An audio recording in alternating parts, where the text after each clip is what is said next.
A story of secrets, marriage, and land. I didn't tell my new wife.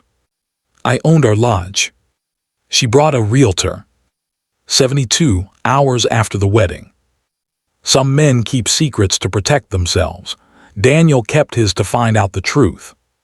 The realtor was standing on my porch, measuring the front railing with a laser tool, when Daniel pulled up in his truck 3 days after his own wedding. He sat behind the wheel for a long moment, engine idling, watching the stranger in the press. Blazer walked the length of the wraparound deck, tapping notes into a tablet. The morning fog was still thick off the lake. The lodge looked almost holy in that light, the way it always did. Cedar beams dark with age, the stone chimney rising through the mist, the dock stretching out into water so still it looked like a sheet of hammered tin. His grandfather had built that dock with his bare hands in 1961. His father had repaired it twice. Daniel had replaced the last 4 planks himself 2 summers ago, kneeling on the wood in the August heat, sweat dripping off his nose, knowing with a certainty that required no words that this place would belong to his children and their children, and whatever came after that.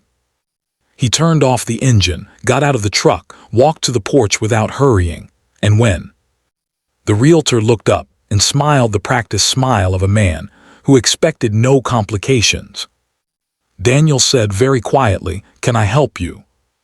The realtor, tall, early 50s, good shoes, extended a hand. "Rick Harlan, Lakeview Premier Properties. I was just doing a preliminary walkthrough. Your wife called us Thursday," she said. "You were both interested in getting a market valuation." Daniel looked past him at the front door, which was standing open, the door he had rehung himself after the winter storm 3 years ago stripped the hinges. Through it, he could hear the sound of his wife's voice, Claire's voice, light and social, the voice she used at parties, at charity functions, at moments when she was performing contentment rather than feeling it. "Thursday," Daniel said. The realtor nodded. "She mentioned you just gotten back from the honeymoon." "Congratulations, by the way. It's a beautiful property, the lakefront footage alone." "Thank you," Daniel said. "Give me a minute." He had not told Claire he owned the lodge, not out of deception, out of a need to know something true about her before he gave her everything. He had met Claire Weston at a dinner party hosted by mutual friends, the kind of dinner party where everyone is professionally successful and personally lonely, and trying very hard not to show either condition. She was seated across from him, eating her salmon with a fork in her left hand, European style, and arguing politely but firmly with the man beside her about whether urban sprawl was primarily a zoning failure or a cultural one. Daniel had said nothing for nearly 10 minutes. He had only listened, and what he heard was someone who had actual opinions, who had formed them through reading and experience rather than social osmosis, and who was not remotely interested in being agreed with for the sake of harmony. He had found that more attractive than almost anything he could remember. They had talked for 4 hours that night. He had walked her to her car. He had not kissed her. But he had thought about it with the specific, considered seriousness that he brought to decisions that mattered. They had dinner 3 days later, then again, then a weekend trip to the coast that went so well neither of them mentioned the return drive until Sunday afternoon. And even then, only reluctantly. Daniel Hartley was 41 years old and had been careful with himself for a long time. Not cold, not closed, but careful. He had been engaged once before at 34 to a woman named Melissa, who had been warm and funny and genuinely kind, and who had also, he came to understand slowly and then all at once, been primarily interested in what Daniel represented, rather than who he was. The lodge, the land, the family name that meant something in that county, these things had been part of Melissa's vision of her own future, and Daniel had been the mechanism for acquiring them, The realization had come too late to save him significant pain, but early enough to save him the marriage. He considered that a fair exchange, if not a comfortable one. After Melissa, he had made a quiet decision, a decision he had never articulated to anyone. Because it would have sounded paranoid or bitter or both, the decision was this: the next woman he brought seriously into his life would know him as a man before she knew him as a landowner. She would know Daniel, his habits, his temper, his silences, his loyalty, the way he cooked, the particular way he laughed at things that genuinely surprised him before she knew about the lodge. This was not a test exactly. It was more like a prerequisite, a need to establish a foundation on honest ground before introducing the complications of wealth. He had told Claire he worked in property management, which was true, if incomplete. He managed several commercial properties his family had acquired over the decades. He drove a truck that was 8 years old. He wore his clothes until they wore out.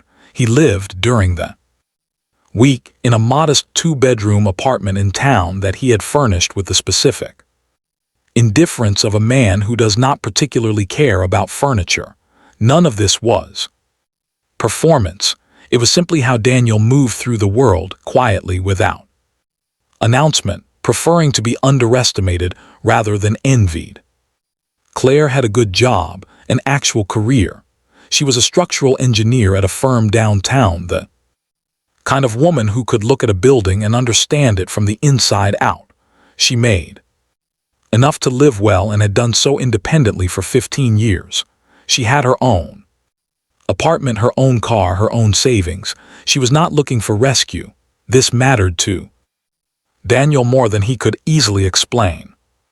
He had brought her to the lodge 4 months into their relationship, in November, when the leaves were down and the lake was dark and the place looked its most severe, its most honestly itself. He had introduced it as a family property, a place he used on weekends, which was true. He had not mentioned ownership. She had not asked. She had walked through the rooms, slowly touched the windowsills, looked at the old photographs on the mantel, 3 generations of Hartley men in varying decades of American fashion, all holding fish, all squinting into the same lake light, and she had said simply, "This place has been loved." Daniel had felt something move in his chest when she said that, something he had not felt in a very long time. What he watched for? He was not surveilling her. He wanted to be clear about that, even in his own mind. He was not running a hidden evaluation, scoring her responses on a secret rubric.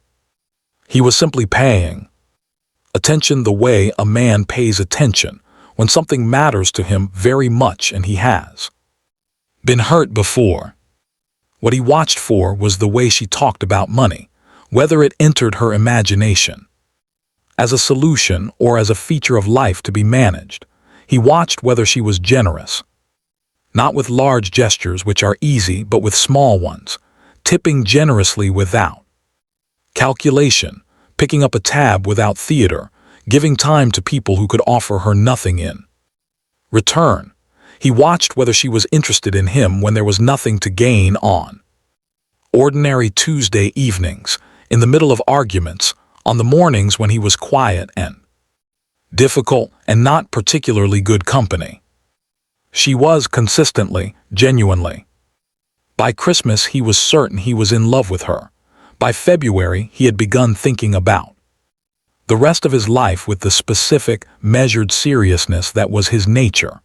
In March he had called his lawyer, not to do anything, but simply to understand the full picture of what disclosure would eventually look like: the lodge, the land, the trust his grandfather had established, the commercial properties, all of it.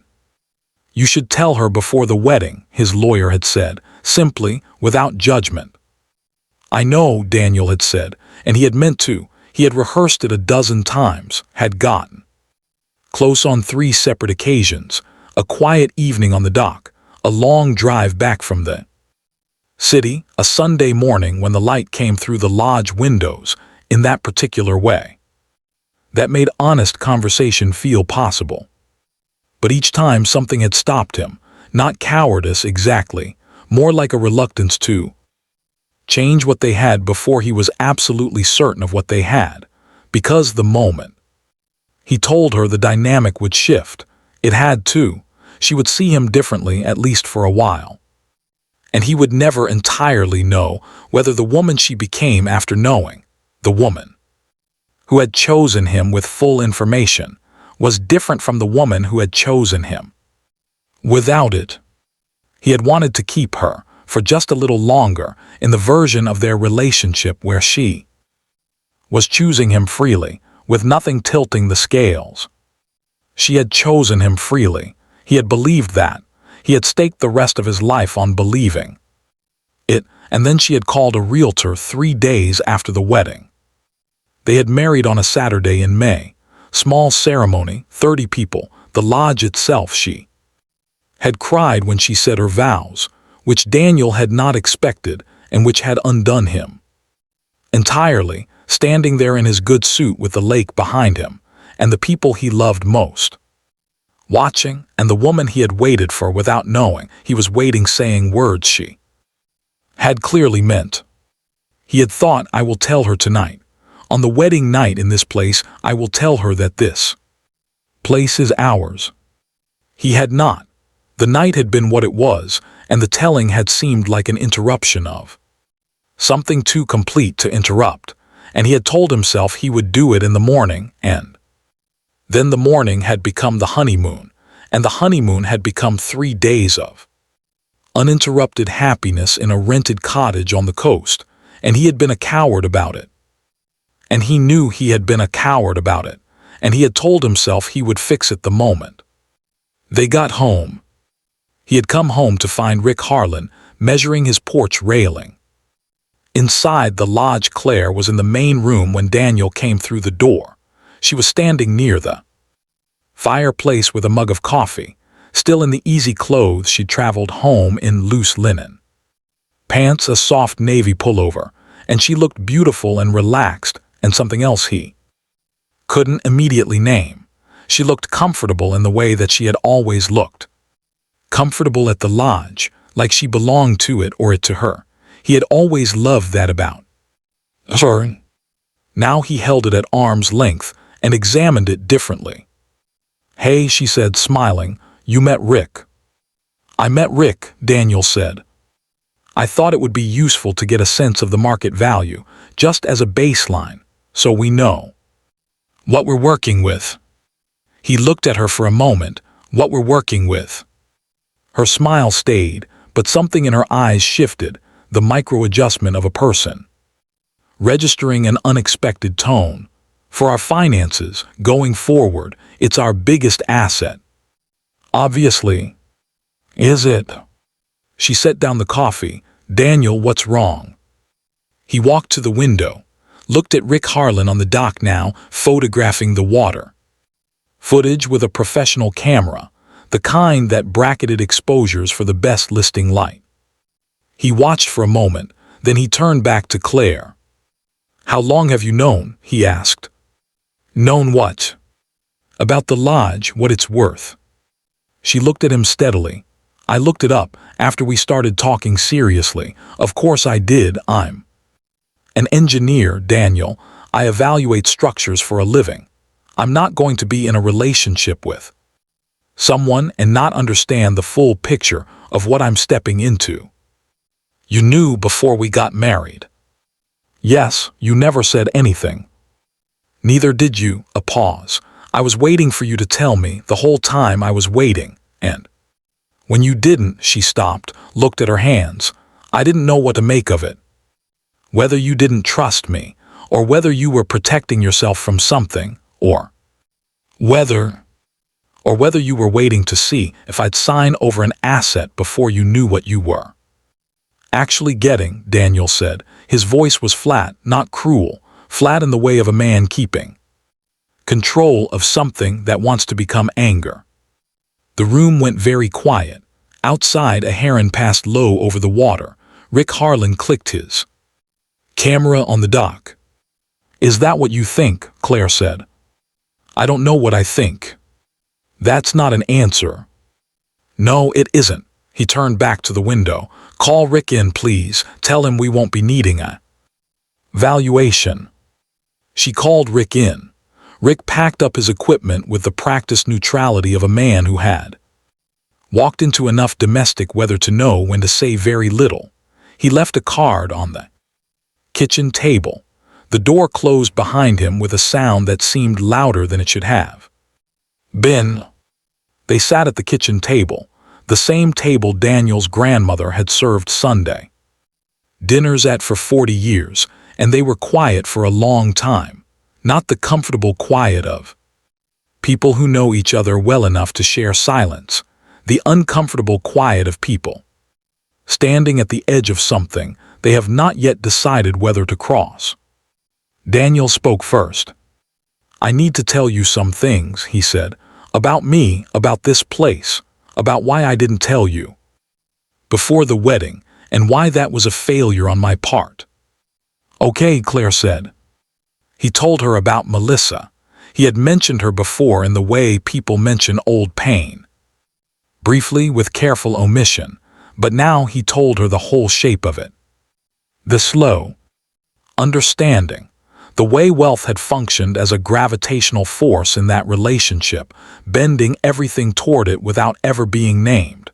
The humiliation of realizing, too late, that you had been wanted primarily as a vehicle. After her, he said, I made a decision that whoever came next would know me first, would choose me or not as a person, before the land entered the picture. Claire was watching him with an expression he could not fully read, serious, careful, eyes very still. I should have told you before the wedding, he said. I know that. I kept looking for the right moment, and then I kept deciding the moment wasn't right, and that was I was afraid. I was afraid that once you knew, I'd never fully trust that your choice had been free. And now, she said, now a realtor was on my dock. Our dock, she said quietly.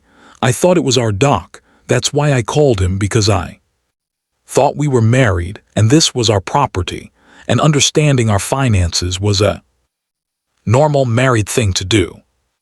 Daniel looked at her. I wasn't trying to sell it, she said. I wasn't pricing it out to liquidate it or leverage it or Daniel. I'm an engineer. I wanted to know what we have. I wanted to understand our life. She paused. I was actually going to suggest we use the land trust structure to protect it for the long term. I've been reading about conservation easements. I thought maybe we could make it permanent so no one could ever sell it.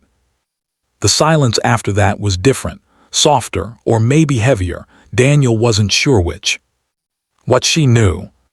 Tell me what you found out, he said, when you looked it up. She told him. Not the number, she knew the number, and it was large, and she said it plainly.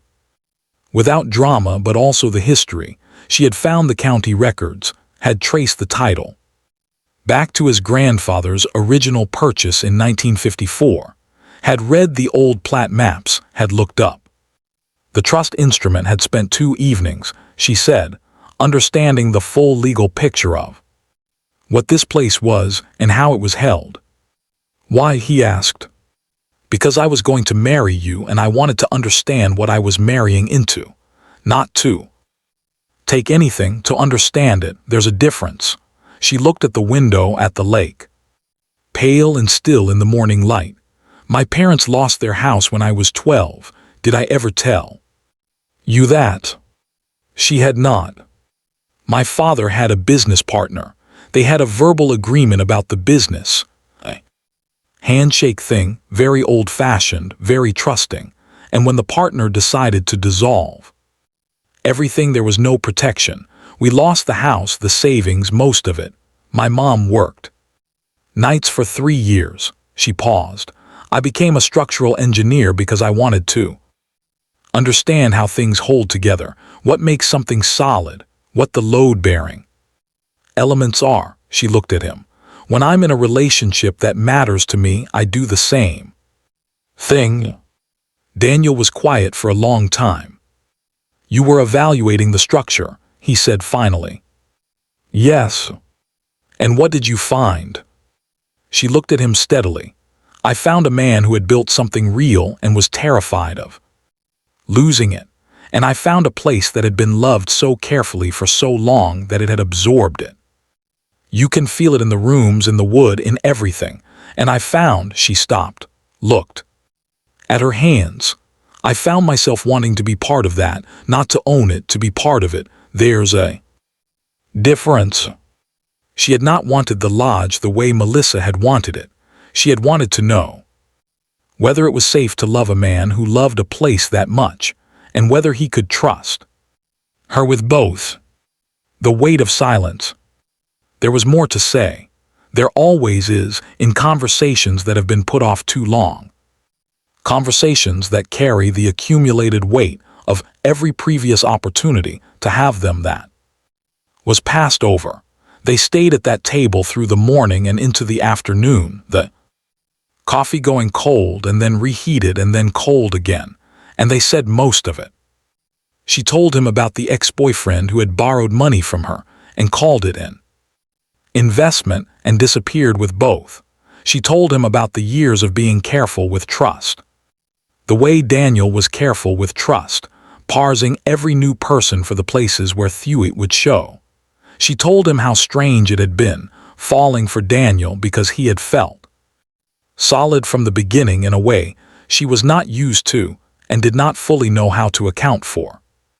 He told her about his father, who had died the year before they met, and how much of what he felt about the lodge was about that loss, how the lodge had become a way of keeping his father present, of being the kind of man his father would have recognized. He told her that he had looked at her on the dock in November and thought, for the first time in years, that the place might be a beginning again, rather than only a memorial. "I should have told you," he said again.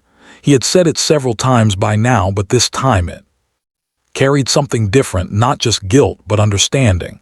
He understood now, sitting across from this woman who had researched conservation easements on his behalf without telling him, who had been quietly building a future for this place, while he was busy not trusting her enough to tell her she was in it, exactly what his silence had cost them both.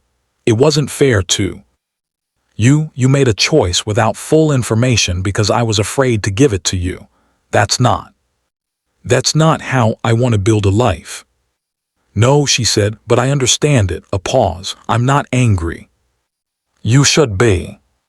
"Maybe," she almost smiled. "I called a realtor 3 days after our wedding without telling you. I'm not sure I get to be angry." "That's different." "Is it? We both made assumptions. We both moved without talking first." She looked at him. "We're both going to have to get better at that."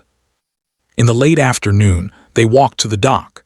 The fog had fully lifted by then and the lake was bright and enormous and entirely itself, the way it was on the afternoons Daniel had loved most since childhood, when the light came in low and turned the watercolors that had no names.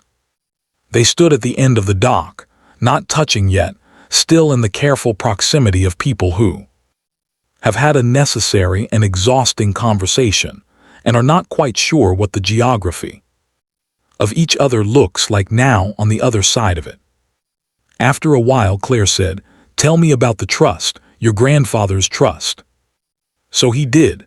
He told her about his grandfather, a carpenter from a small town who had spent 20 years saving money with the specific, irrational conviction that he would one day buy land on a lake and build something on it that would outlast him.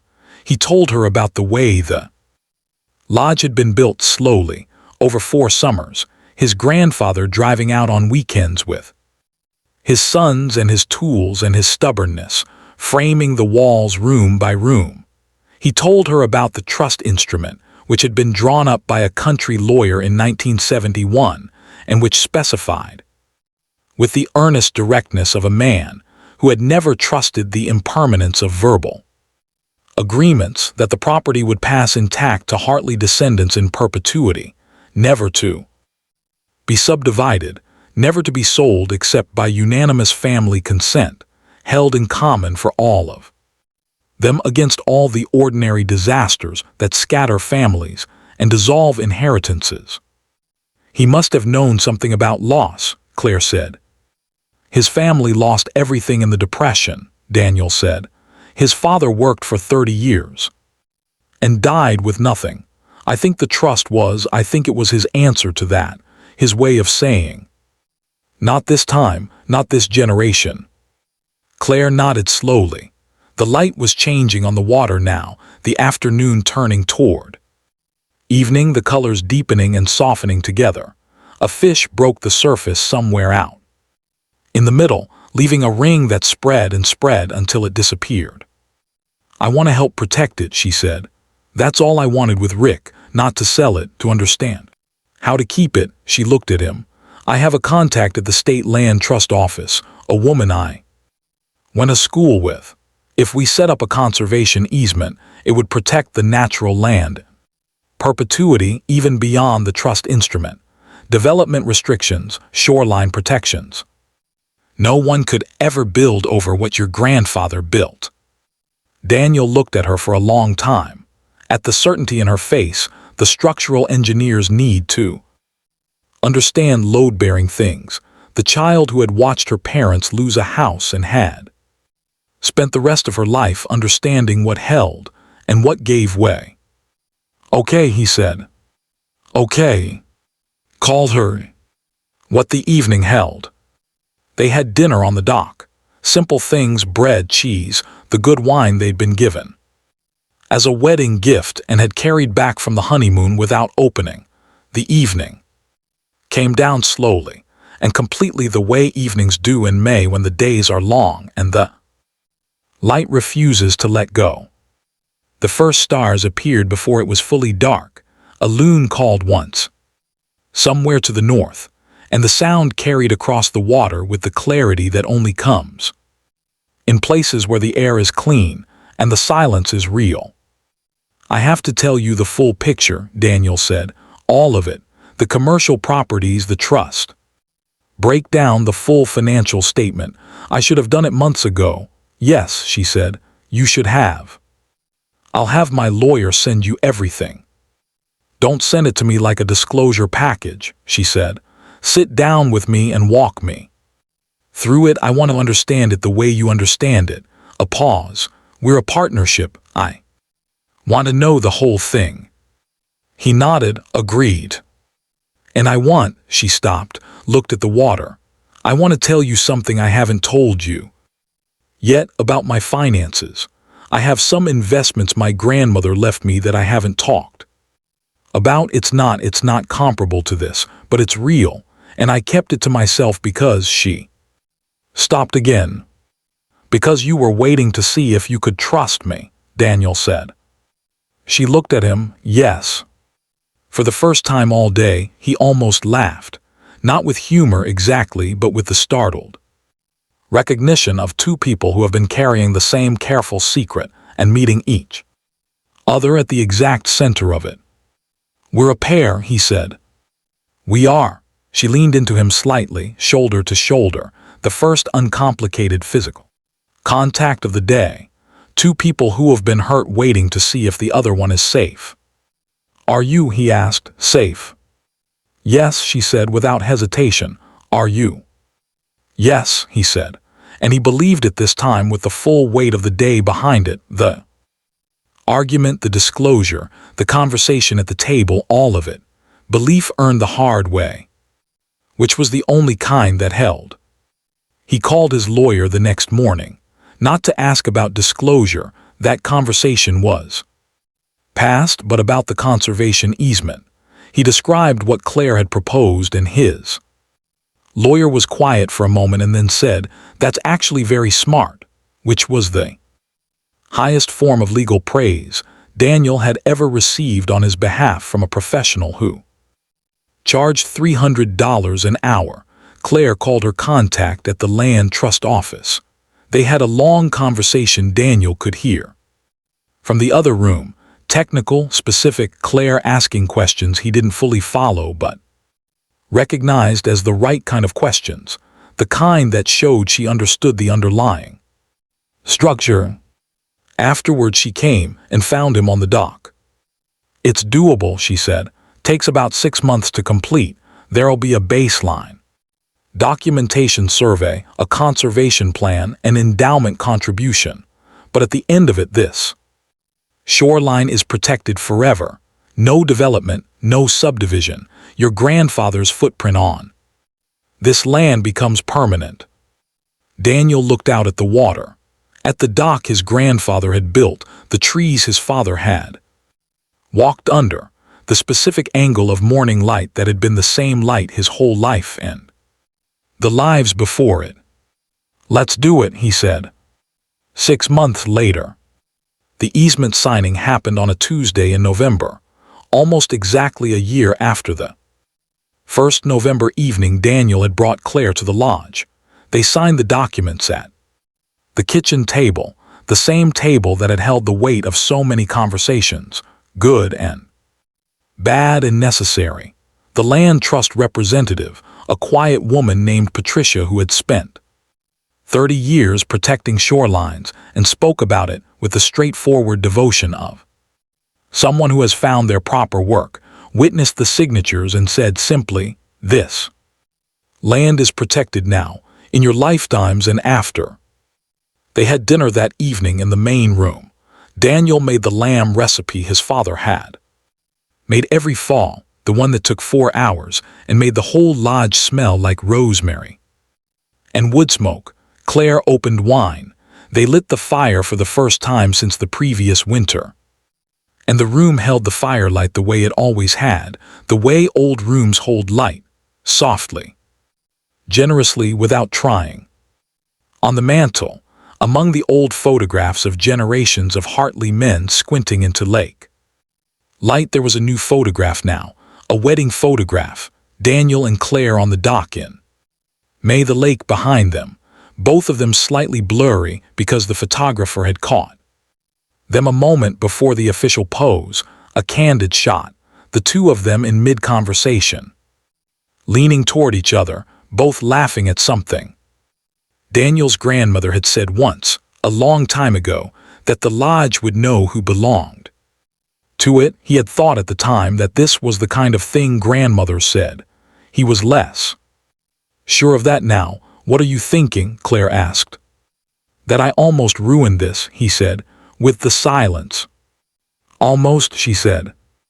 "Almost," he agreed. "We both almost ruined it," she said, with the same silence, just from different directions. He reached across the table and took her hand. Outside, the lake was dark and enormous and entirely itself. The loons were calling. There were 2 of them now, wintering later than usual, their voices carrying back and forth across the water in the specific, haunting call-and response. That sounded like grief but was, he had always believed, something closer to its opposite.